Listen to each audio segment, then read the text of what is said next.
IDBI bank रे 3 कोटी 70 लाख ठकई मामला। Dandamukundapur IDBI bank assistant manager गिरफ। छत्तीसगढ़ रायपुर असिस्टेंट मैनेजर तन्मय महाराणा गिरफ कला क्राइमब्रांच अर्थनैतिक अपराध शाखा ईओडब्ल्यू। सूचना अनुसार यह ठकई घटन पिपिली आईडीबीआई बैंक पूर्वतन आसेट अफिसर तथा वर्तमान assistant bank manager ABM Tanmay Kumar Maharana को गिरफ करिछि ईओडब्ल्यू। ईओडब्ल्यू एक टीम छत्तीसगढ़ रायपुर गिरफ कर भुवनेश्वर आनिछि। पिपिली ब्लॉक कार्यालय 2टी अकाउंट उक्त ब्रांच रे थिला।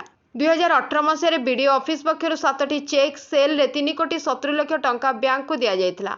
2022 मसीह टंका उठाइबा समय एफएफटी नथिबा कथा नजर को आस्तिला। एने आईडीबीआई बैंक जीएम को भेटी घटना विषय जणाइथिले।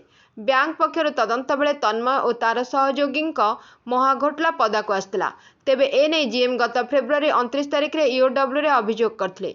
ईओडब्ल्यू मामला रुजु करी घटनार तदंत करने सह छत्तीसगढ़ रायपुर तन्मय को गिरफ करिछि। तेबे एथिरे बैंक अन्य किछि कर्मचारी संपृक्ति रही तार खोलताड़ करुछि क्राइमब्रांच अर्थनैतिक अपराध शाखा। Bureau report Ekamra news.